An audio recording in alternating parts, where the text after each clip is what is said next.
welcome to Uncover with Modifa. I'm so glad that you're joining me on this episode. It is beautiful, it is everything unique, and I know after this episode, somebody is going to be inspired and so much more. Remember, on this program, we bring you topics and we talk about issues that will help you navigate through life. I'm talking about real talk. That is exactly what Uncover is all about. Remember to subscribe to our YouTube channel, which is Walanda TV Studio, and also follow us on Facebook. Like us on Facebook, that is Walanda Studios. We'll be so glad to see your feedback. Today, I'm joined by a special guest. She is a model, an actress, and an advocate for people with albinism. Susan Piri is her name. You're welcome, Susan. Thank you very much. So glad that you're joining me on this platform today. It's my pleasure. All right, so Susan, we have a lot to talk about. I've gone through your profile. I've gotten to, see what you do and what you are all about. And I must admit that you are an inspiration. Oh, I'm glad to hear that. Sure thing. So let's just pick it from scratch. I know there are interesting facts about your family that I would really want you to talk about. So, yeah, where were you born? When were you born? And also, what kind of family do you come from? Okay, I'm the second born. We are three in our family. My elder sister also has albinism.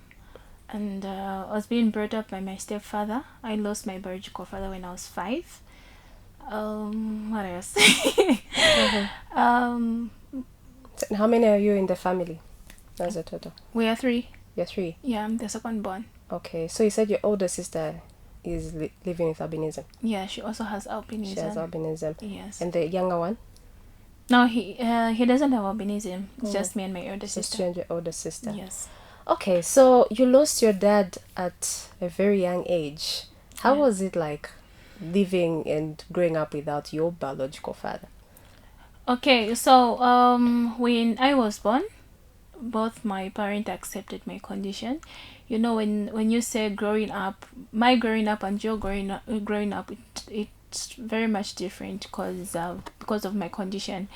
So when I was born, it was a lovely family where my father was my hero. Like, he provided everything. I didn't really notice the difference between me and others. But when the dark cloud visited our home, when he died in 2006, if I'm not mistaken, when I was 5 years old, that's when I noticed the difference between me and others, because mom got married to another man who believed albinism is a curse. Okay. Yeah. Wow. Your stepdad. And before we get to that, I think let's talk about your childhood. You said you didn't really notice it. So you didn't, experience any form of bullying from people outside. Talk about friends when you're growing up. The school and everything. There was really no effect in that sense. Yeah, because I started going to school when I was 7.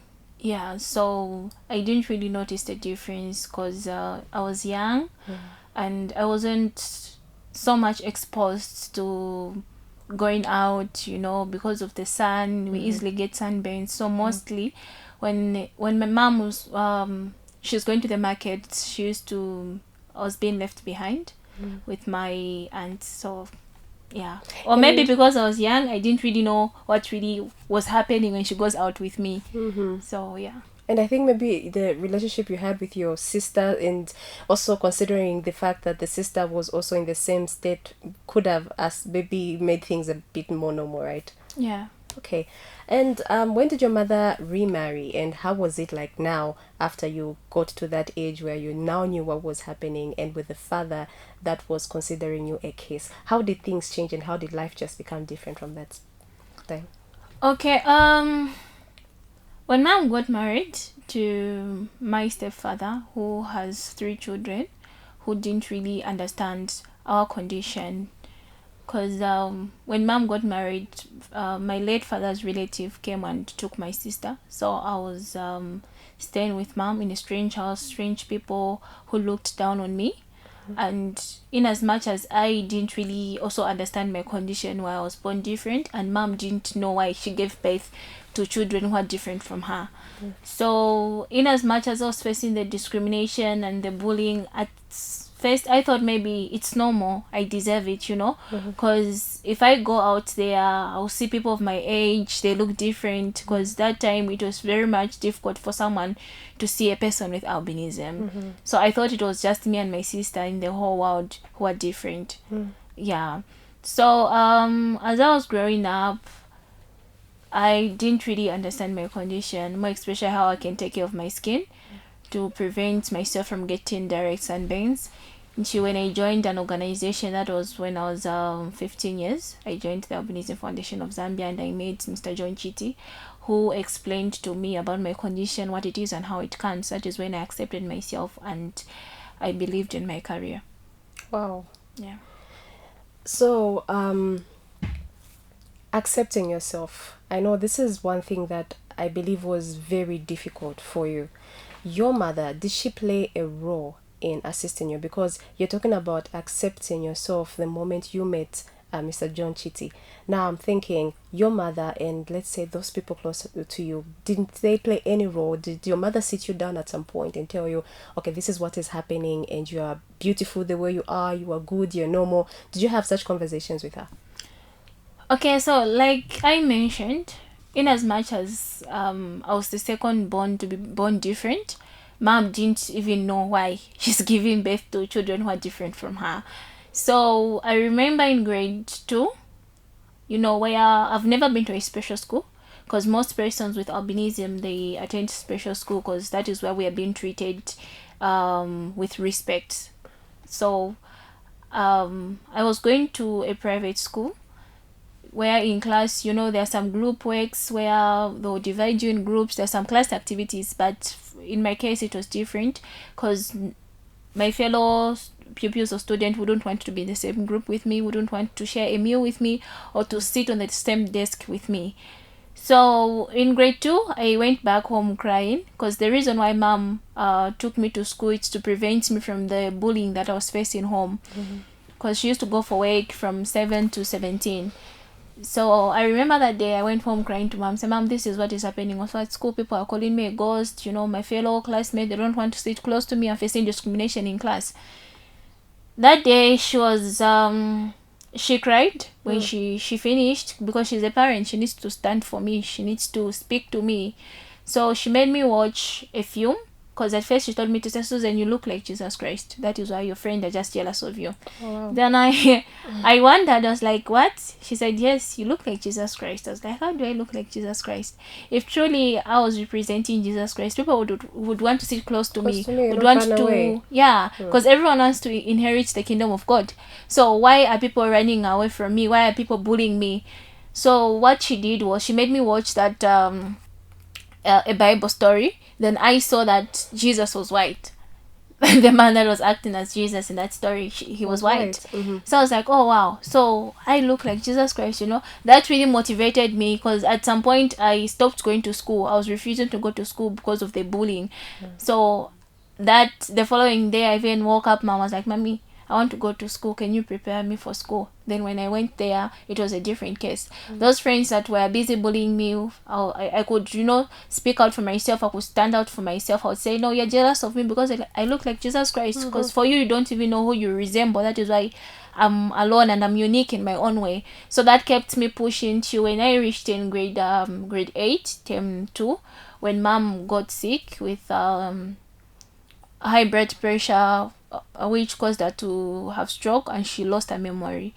So my mother, she has been my hero. She's someone that I looked up to. So yeah, when she was admitted in the hospital, I had to drop out of school because there was no one to take care of my my school bills. How old were you at that time? I was 15. There was no one to take care of my school bills and everything.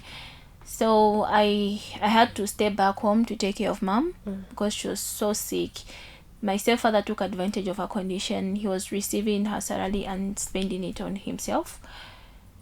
So yeah, life became so difficult for me, not understanding my condition, fighting the community. You have to stand up for yourself, and my mother was everything, and seeing her in such a condition, it's really broke me. Like, at some point I felt less human, and I remember wanting to end my life, but God has been faithful.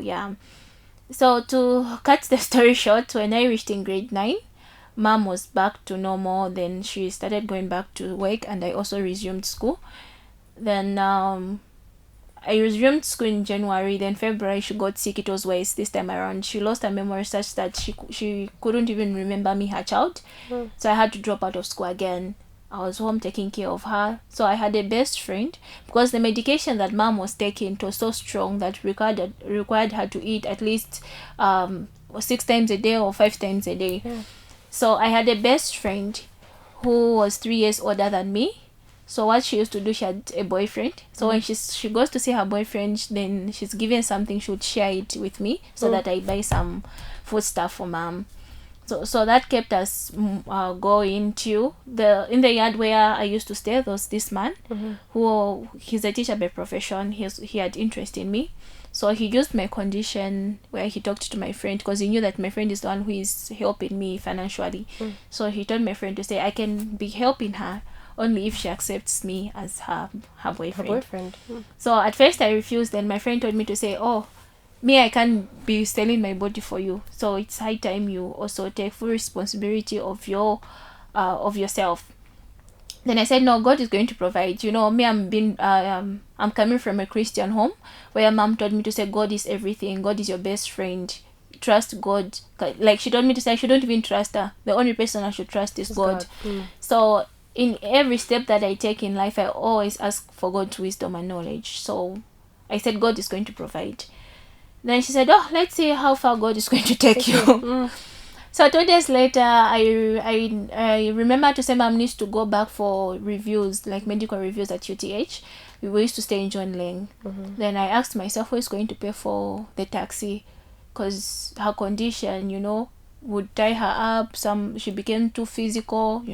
Oh, it was the kind of losing memory that almost, I'm trying to find the best term. She was actually physical, and you'd need to tie her up for you to get her to somewhere. Yeah, at some point she was becoming too physical. At some point, her mood would change. At some point she wouldn't want to eat, do anything. She would just be seated just like that. She doesn't want anyone to touch her. And I was just young. Her family was there, but they didn't really provide that support that I was expecting from them. The only person that was close to mom is her young sister. By then she was at school in Kasama. So it was me against the world. So when I thought about everything, then I went to that guy and I said, okay, I've accepted you. We can be in a relationship. We dated I think for 2 weeks. Then I noticed some changes in me, but he was providing everything. He was supportive, and I really appreciate for that particular time. He really was supportive. Like, he kept his word. Yeah, he kept his word. He was supportive until when the worst happened, I got pregnant for him. How old were you? I was 16. Yeah, I got pregnant at 16. So since I was young, having low self-esteem, I didn't really realize that I was pregnant, I had this friend whom we used to stay in the same yard with, not my best friend from school. So I explained to her, I said, no, I've missed my period. So she told me to say, no, since we are, doing it for the first time, you miss your period for about 3 months, So I was young. So I was like, wow. Oh, okay, since she's older than me, then, she must be right. She didn't get that theory from, I'm thinking. Okay. Yeah, maybe she was just scared to face me and tell me to say you are pregnant, because she knew about my situation home. So I discovered I was pregnant when I was already 3 months gone. Okay. Yeah, then I told the guy that got me pregnant to say I'm pregnant. At first he was happy, and he said, okay, I'll take care of both you and the child. Sorry for that ABCD. How some men are. Then as we were waiting for mom because by then mom was admitted at UTH. So he said, let's wait for mom to be discharged, and when she's back, when I fit, then we can now disclose the news to her. Oh, he was providing everything, and for 2 weeks, then he came back now. I noticed some changes in him because we used to stay in the same yard. He came back. Then he told me to say, Susie, you must abort the pregnancy. Wow. Yeah, I was like, why? Why do you want me to abort the pregnancy? Then he said, you just have to abort. I don't want to have a child with you. I was like, why The sudden change. yeah, what happened? He told me to say, I went to research about your condition and I found out that you people are cursed. Yeah. So having a child with you to be double the curse, and I'm told if I have a child with you, my life will be cursed, so you have to abort the pregnancy. So was he saying this from just the place of, maybe trying to dismiss you, or was it really sincere that these kinds of myths were true and he believed them? Yeah, Well, then how did you receive this information? for me at that particular time, because like I said, I didn't really know about my condition, so I thought he was right. I'm cursed. Yeah. But with him, was he really scared of the case, or he was just running away from responsibility? I think he was just scared of the case because there are a lot of myth and misconceptions surrounding the albinism community out there. There are a lot of people that believes in them. One of it is body part of a person with albinism can cure a disease or can make someone rich. That is why we keep on receiving cases of attacks And toward especially persons with albinism. now it's gone down. Before, I'm sure people can even attest to that. No, if you get this body parts of an albino, you're going to be rich. And recently, I don't know if you saw it on the news, where we had a boy that killed his best friend who was an albino because he wanted to get richer. So these are things that are still happening until now. Yeah, so because of that, there are a lot of shallow minds out there, and it's really affecting the albinism community. That is why you find that a lot of my fellows, they've got low self-esteem, they don't believe in themselves. You can't even approach them. You can't. It's even different. It will be different for you to make friends with them, unless if that person is coming from a home where they understand her condition, why she's loved. Yeah, so I didn't know what to believe at that particular time. I told him to say, I'm not going to abort the pregnancy. What if I die in the process? Who will take care of mom? That is what clicked into my mind. Yes. So he told me to say, okay, since you don't want to abort the pregnancy, you should count me out of this. If you mention my name, I'll kill you and bury you behind the house. No one will know about your whereabouts. So I really felt bad, but I just have to keep myself safe. Yeah. Then mom came out from the hospital. I had to go back to school because she didn't even notice I was pregnant. Mom discovered I was pregnant when I was already 7 months gone. 7 months, and you're staying together. But now she left the hospital and you're staying with her all along till you go to 7 months, and she had no idea. Yeah, because when I was pregnant, my stomach wasn't big. Like I just gained weight, where my breasts were big and some hips, but not really my stomach. So she didn't really notice. Maybe it's because of her sickness or something. Maybe. But and I stopped being close to her. I would give her a distance. So neighbors started talking. Neighbors, your child looks different, and mom refused because I was an indoor person. Mom refused. No, my daughter can be pregnant. She trusted me. Yeah. Until a certain day, she asked me, "Who got you pregnant?" Then I didn't really. It was difficult for me to open up. I didn't really disclose who got me pregnant until I gave birth. Before giving birth, my auntie, the sister to mom, the one who was at school, she gave me a 50 kwacha, if not 70, if I'm not mistaken, to start up a small business. I started selling freeze-it in the street. Life was so difficult for me. Oh my gosh. So how are you coping whilst you were pregnant with your mother? How are you feeding? Pregnancy comes with a lot of things. So how are you really managing at that time? Yeah, it wasn't very much difficult because mom was now back on her feet, and she went back for work. She went back to work, and the only reason why I was selling is for me to be responsible. In as much as she went back for work, her husband got some loans using her name, so the money that she was getting from work, it wasn't enough to cater for me, the unborn child, and the house bills. So I was selling freeze-it, and people would mock me. Some people would spit on me, but I kept moving, though it was so painful. The painful part is that I would meet the father of my child, and he would mock me, he would push me, But to cut the story short, I gave birth to a bouncing baby boy. Wow. Yeah, without albinism. He's turning 8 8 years this year. Great. Yeah. So Wow. when he saw that the child that I gave birth to was a child without my condition, people started talking because he looks exactly like the father. Nice. Yeah. That's a real thing. Yeah. Yeah. If you look at my child and look at the father, you feel as if The maybe photocopies, just the same. So people started talking. Oh, this child looks like Joseph. Oh man, apana Joseph. So you kept that information all along, all this Yeah, time. I kept Nobody it. knew. And what happened is when mom kept asking me who got me pregnant, I used to change names because his name is Joseph. I would say James, John, or I get JJ. I was getting close to telling her the person that got me pregnant, but I remember to say this person said he will kill me, and Mama me even got at any time. Yeah. There's no one to stand up for me. Instead of me losing my life, let me just protect myself. So the community where I used to stay, they called me all sort of names. Say, oh, so kachika zone kache basic, zogona na ntosiana. How come zona na mpasa mimba chinja mazina, So the discrimination became worse. Doubled. Apart from me being born with albinism, it now switched to Having something a child else. also Yeah. and at the young age. My classmates, they had to stay away from me. They used to come to mock me at home, where as though I writing there, because I wrote my grade 9 mock exam and I came out second.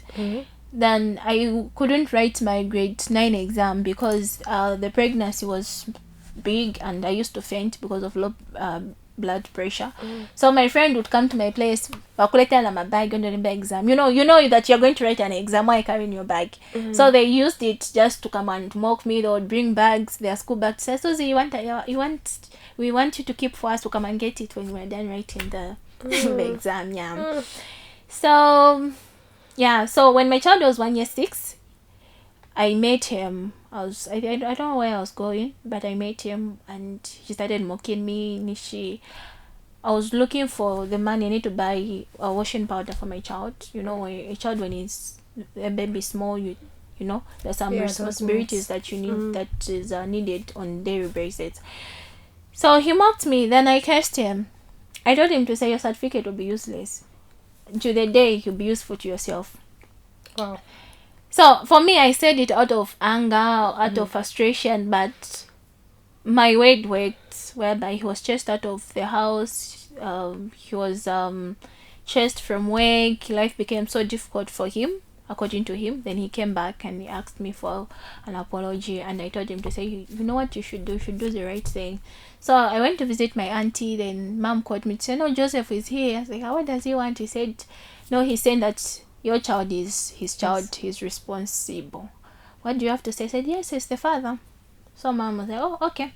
So mom asked him, where were you all this while? He said, no, I wasn't sure about the child because your daughter was sleeping around with different guys, so I wanted to be sure. Then mom told him, okay, since the child is yours, you can come with your people so that we do the right thing till today. Wow. Yeah. There hasn't been any form of support? He has been supporting the child on occasionally. Yeah, maybe after 3 months, after 4 months, he would come and give maybe a certain amount, but not really catering for the child like fully. Even as at now, when he came back about 2 years ago and he told my father to say, I want to get married to her so that we should raise the child together. Then there's no any attachment between me and him, which I refused. So I think that is what really pushed him away. But yeah, it's okay. He's good. We'll let him go. Okay, now moving on. You are a model now. Yeah. You joined the film industry. How did you decide to get into this particular field? What caused that? Okay. So when I knew about my condition, when I understood about albinism, what it is and how it comes, I thought about it. How many people with albinism are suffering out there? How many people with albinism whose dream are being shattered? They're afraid to come out and speak for themselves. There's this mindset that the society have to say persons with albinism, they can't do anything. They are just a liability. They depend on their family. So I sat down, being a grade 9 dropout, what is it that I can do? It is hard for a person with albinism to get employment, because we are easily judged by how we look. They'll just look at me and say, even if I can have the qualification, they'll just look at me and say, this one can't be a chef because of the heat. No, this one can't do this. Okay. So I said, since no one wants to employ me out there, or even if they're person with albinism who've completed their education, they've done different courses, it's difficult for them to employ them. What is it that I can do to prove the society wrong? So at first I said, okay, let me try music. Yeah. I recorded 2 songs and I did 1 video. Then I told myself, no, music is not for me. Let me try something else. Then I said, okay, let me try acting. In fact, Mr. John Chit is the one who helped me discover who I am. Then the first movie that I featured it on, it was in 2018, if I'm not mistaken. Yeah. And I said, I'm a fast learner when it comes to script reading and everything. Then I discovered, I'm a good actress. Then later on, I have a friend who is a fashion designer. She also helped me discover the modeling career. Then that's how I became a model and an actress. Wow. Yeah. Then in 2023, I decided to take part in the pageant, because I've been a fashion model. So I said, okay, let me take part in the pageant. And my first pageant, it was an international pageant. Great. Which happened in Zimbabwe for Mr. and Miss Albinism Southern Africa, where I was crowned as the second princess. Nice. Yeah. From there, I also participated in the reality show for Miss Albinism Lusaka, and that was last year in 2024. Yeah. Great. That's really beautiful.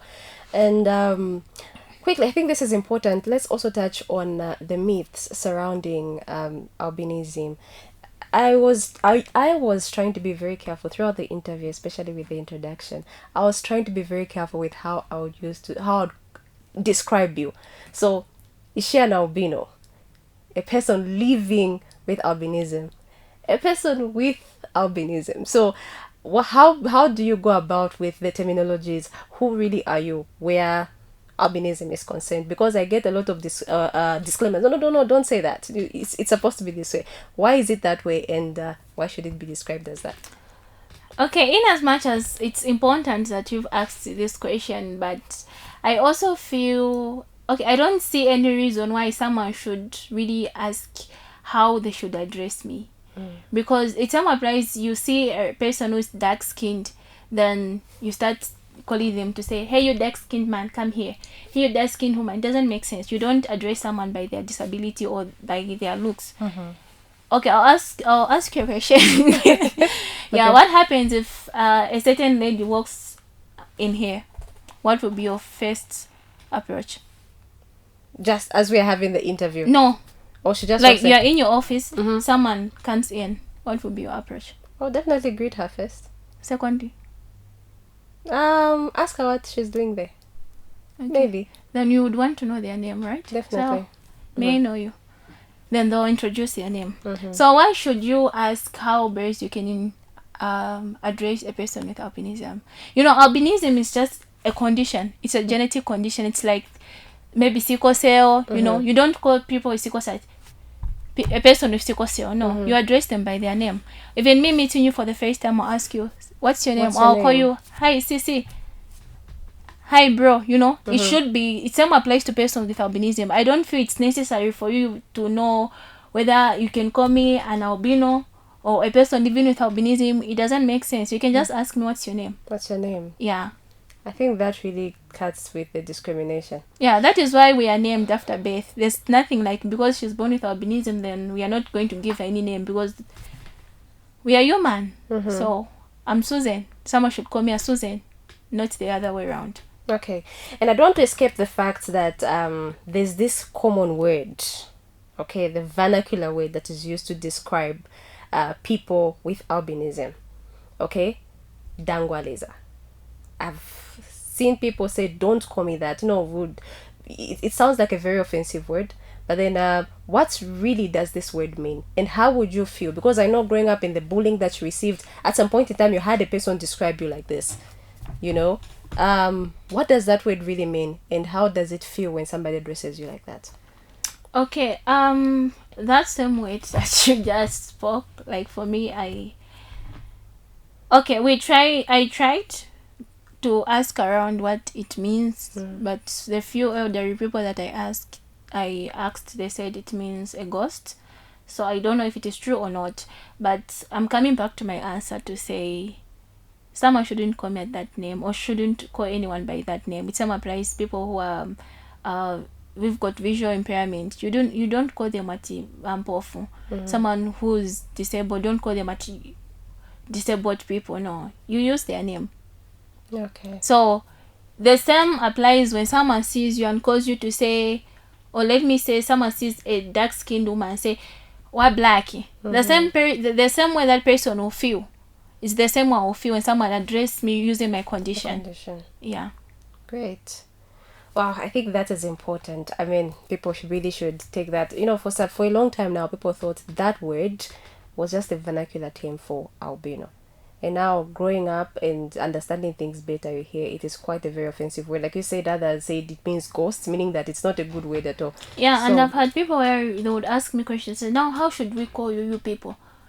When we call you in a vernacular way, you get offended. How should we call you? Call me by my name. Simple." Just that. On my NRS, there's nothing like Susan Albino Piri. No, it's just Susan Piri. That's very true. Yeah. Addressing people with your condition.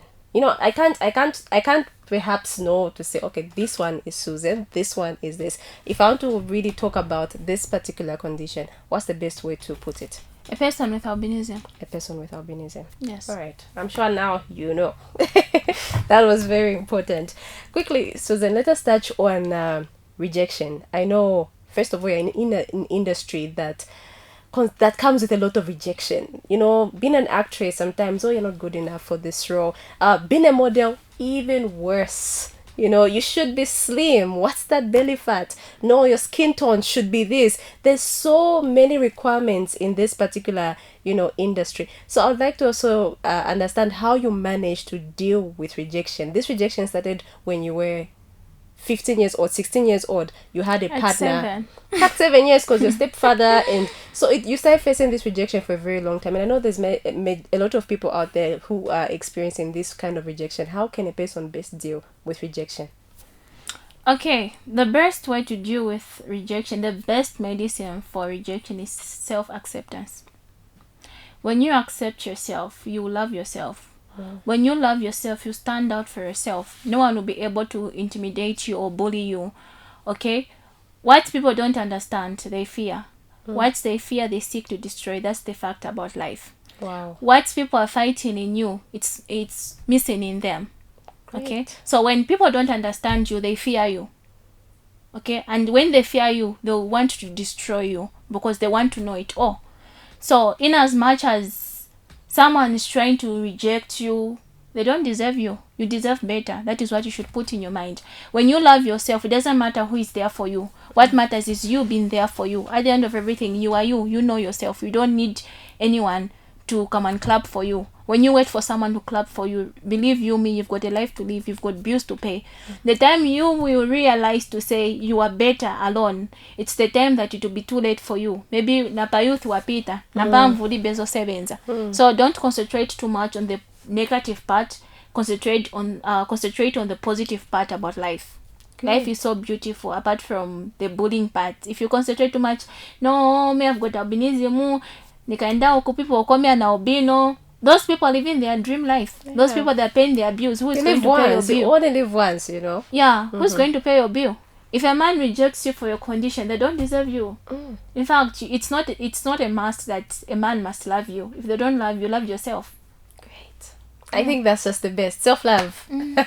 All right, Susan, this has been quite a beautiful interaction, and I really appreciate you for making time to join me on this platform and dishing out this wisdom and information. I really do appreciate it. Thank you. I appreciate for this opportunity, and for mothers out there who've got children with albinism. I know, when you give birth to that child, mostly the divorce comes in where your husband divorces you because you're being accused of being cursed. But I'm here as a living testimony. I've started facing discrimination at 6, and I'm 24 years old. So I'm here telling you to say albinism is just a condition. Albinism is just lack of melanin in the eyes, hair, and in the skin. Melanin, this is just a pigment that gives color to the eyes, hair, and the skin, and also prevents the skin from direct sunburn. So it's a genetic condition. It's not that your child is cursed or you are cursed. Love your child, be there for your child, and provide the support for that child. Believe you me, that child just got, they have a bright life, a bright future to live. If I can do it, they can also do it. Yeah. That is true. All right, so this is where we end today's edition of Uncover with Modify. Hope you did enjoy.